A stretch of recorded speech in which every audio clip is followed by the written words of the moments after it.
Hello, Klaus here, and welcome back to another video about using DaVinci Resolve as your editor. If you missed some of the previous episodes, you can find it up in the card in the top corner. If you want to know something about the gear I am using for these videos, you can find it down in the description down below. So this time I thought we would do something a bit different.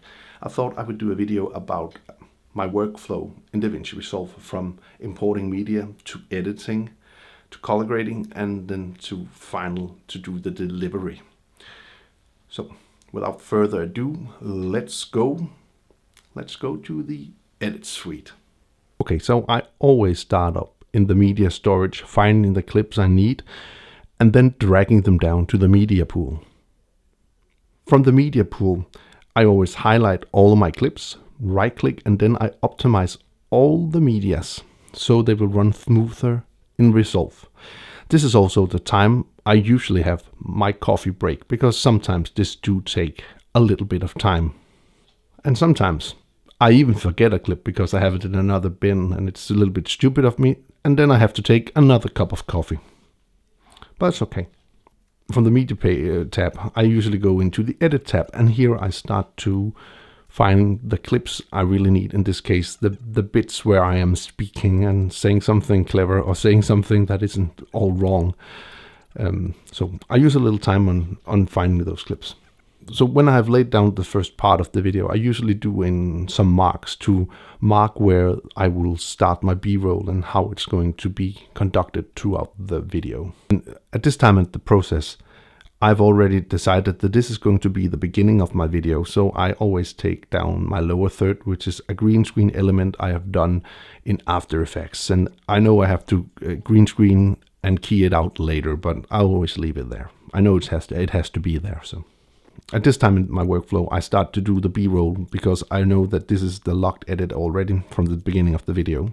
So I start finding the clips I want to use, and then kind of doing the B-roll and putting them up so it'll make sense in the film. So and then I do like minor tweaks and small adjustments to hide something in the edits, but normally not that much. So the way I'm doing the screens is I'll record the screens in OBS Studio, which is a free software you can do screen recordings from, and then I always have the sound recorded separately.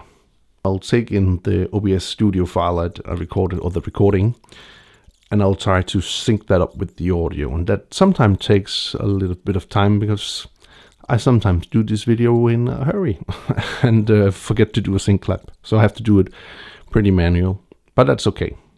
It doesn't take me too long. So after fixing up the video of the screen capturing and the audio, I usually do small fixes or tweaks in the edit. So at this point in my workflow, I start to do the basic grading for the video. I mean, sometimes I will do it at the end, but I usually do it around this time. And I love color grading in DaVinci Resolve, so this is one of the most funny things for me to do. Of course, I fix the green screen and the lower third. I do matching the shots, and then I do like a basic look of the video as well. Okay. So after I've done the grading, I usually go back into the audio and I fix what I can do in Resolve in the audio. Sometimes if the audio is too bad, I'll have to do that in another program because DaVinci is not an audio program. But usually I don't do that at all. I just try to mess around with the levels and make it sound pretty well.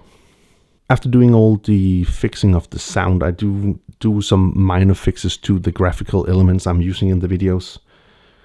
It's not much. It's just the last touch. And finally, I do the delivery. Most of this stuff is going straight to YouTube, so I just use the basic settings, which is in DaVinci Resolve. Other times, if I have to do, for instance, documentary work or something, I'll do it at a slightly different setting with a much higher bitrate. But for YouTube, the basic setting is just fine. So I hope you found this useful in some way. If you did, please hit that subscribe button. Give the video a thumbs or a like. And if you want to get notified every time there is a new video, well, please hit that bell icon. Well, I'll see you next time.